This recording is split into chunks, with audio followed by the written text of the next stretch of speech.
Capital.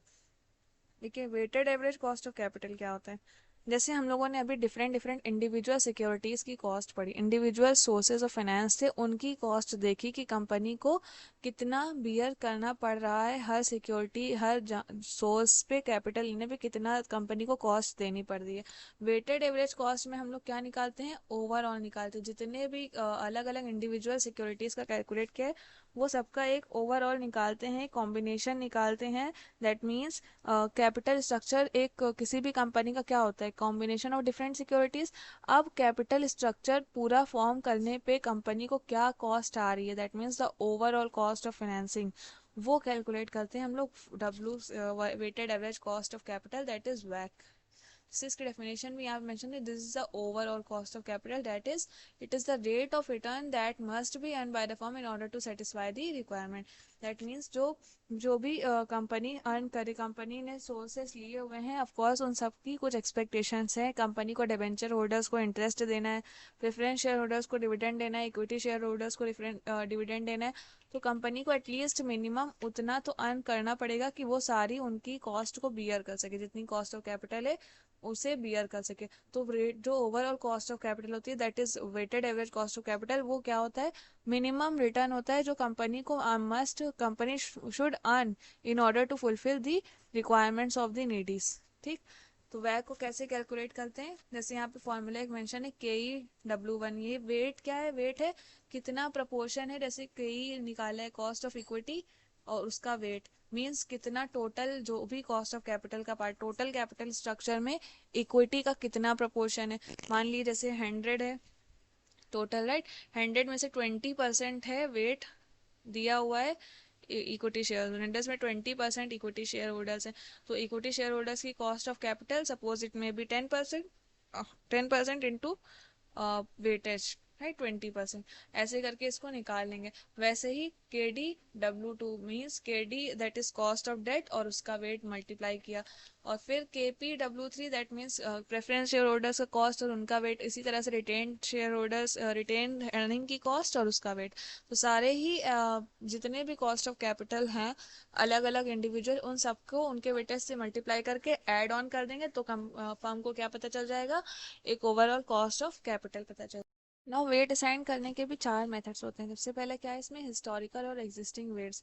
Historical existing weights क्या होता है, जिस प्रपोर्शन में फर्म सबसे पहले मींस फर्स्ट टाइम जिस भी प्रपोर्शन में फंड इशू किया था, रेस की थी कैपिटल कंपनी ने, उस प्रपोर्शन को ही हम मान लेंगे एग्जैक्ट। मीन्स सपोज कंपनी ने कैपिटल स्ट्रक्चर जो एग्जिस्टिंग था पहले का, उसमें 50% डेट टाइम 50% इक्विटी, तो हमने वो एग्जैक्ट ले लिया, राइट। देन दूसरा क्या है, बुक वैल्यू वेट्स। मान लिए ये क्या है, ये वो प्रोपोर्शन है जिसमें इशू हुआ था ऑलरेडी है, बट ये बुक वैल्यू अमाउंट होता है, कंपनी एक बार में जितना ऑथराइज होता है सारा इशू नहीं कर देती शेयर्स भी, राइट। बुक वैल्यू में क्या होता है, जो बुक वैल्यूज में अकाउंटिंग वैल्यूज में अकाउंटिंग बुक में मेंशन है उन वैल्यूज के आप बेसिस पे वेट कैलकुलेट करते हैं, ठीक है, बुक वैल्यू मेथड में। It based on the basis of use of accounting values to access the proportion of each type of capital in the firm का स्ट्रक्चर। जो भी फर्म का स्ट्रक्चर है कैपिटल स्ट्रक्चर, उसमें जितना भी ईच प्रपोर्शन जो भी जितना भी प्रपोर्शन है, सो अलग अलग सोर्सेज का जो उनके बुक्स में अकाउंट में मेंशन होगा, उसके अकॉर्डिंगली आप वेट असाइन कर देंगे। देन मार्केट वैल्यू वेट, यहाँ पे जितने भी डिफरेंट सोर्सेस हैं उनका मार्केट में क्या वैल्यू चल रही है, मार्केट में उनका क्या रेट चल रहा है, उसके अकॉर्डिंग वेट असाइन करेंगे जाएंगे, ठीक। Current market price of the securities हर कैटेगरी में कंसर्न किया जाएगा when assigning the weights. Then marginal weights, marginal जैसे वर्ड से डिनोट है, that means additional capital.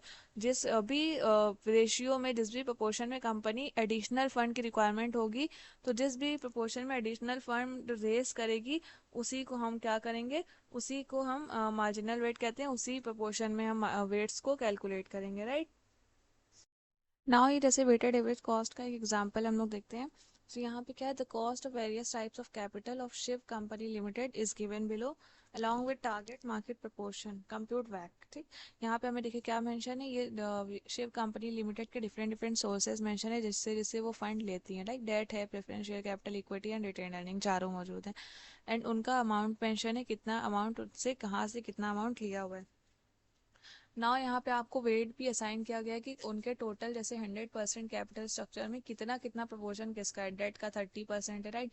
Preference share capital का 10% है, इक्विटी का 50% है, and cost of retained earning 10% है, राइट। एंड इसी तरह से ये हमें वेट पता चल गया, अमाउंट पता चल गया, और कॉस्ट ऑफ कैपिटल भी क्वेश्चन में मेंशन है। इन केस सपोज यहाँ पे जैसे क्वेश्चन में कॉस्ट ऑफ कैपिटल मेंशन है डिफरेंट डिफरेंट सोर्सेज की, अगर क्वेश्चन ऐसे भी आते हैं, मोस्टली ऐसे ही आते हैं जिसमें कॉस्ट ऑफ कैपिटल मेंशन नहीं होती, तो वहाँ पे क्या करेंगे, ऑब्वियसली जैसे हम लोगों ने इंडिविजुअली स्टडी किया है, डिफरेंट डिफरेंट फार्मूलाज होते हैं हर कॉस्ट ऑफ कैपिटल के, तो वही फार्मूला का यूज़ करके हम लोग पहले कॉस्ट ऑफ कैपिटल निकालेंगे, देन वेट जैसा भी दिया होगा उसके अकॉर्डिंगली कैलकुलेट कर लेंगे। तो यहाँ पे जैसे सबका कॉस्ट ऑफ कैपिटल निकाल के मेंशन है, डेट का, प्रेफरेंस शेयर का, इक्विटी का, and cost of retained earning का। देखिए कैसे कैलकुलेट हुआ है। ये ऐसे टेबल ही टेबुलर फॉर्म में इसको कहते हैं। यहाँ पे सोर्सेस लिखा, देन अमाउंट जिसका जितना है, टोटल कैपिटल स्ट्रक्चर में कितने रुपीज़ का है, यहाँ पे 8 लाख रुपीज़ की कैपिटल है, एंड ये प्रपोर्शन है। देन उसके बाद कॉस्ट ऑफ कैपिटल है, जैसे इजी अभी हमने बताया था, W1 KE plus W2 KD।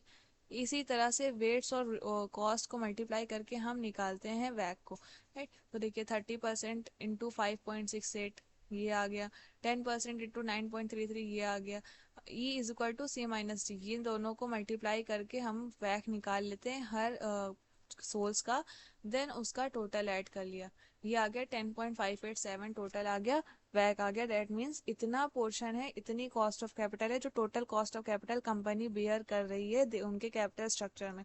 यही वो मिनिमम रेट ऑफ रिटर्न होता है जो कंपनी को अर्न करना पड़ता है उनकी इन्वेस्टमेंट पे। इसी के बाद इसमें एक और एग्जांपल है, you can study from there, right. So वैक को इजिली हम लोग ऐसे ही कैलकुलेट करते हैं, डिफरेंट डिफरेंट सोर्सेज का कॉस्ट ऑफ कैपिटल निकाला अलग अलग फॉर्मूलाज से उनके इंडिविजुअल, और उसके बाद ऐसे ही उनके जो भी वेट्स असाइन किए हुए हैं, वेट्स दिए हुए हैं, उन वेट्स को लेते हुए हमने क्या किया, कॉस्ट ऑफ कैपिटल से मल्टीप्लाई करके उनका वेटेड एवरेज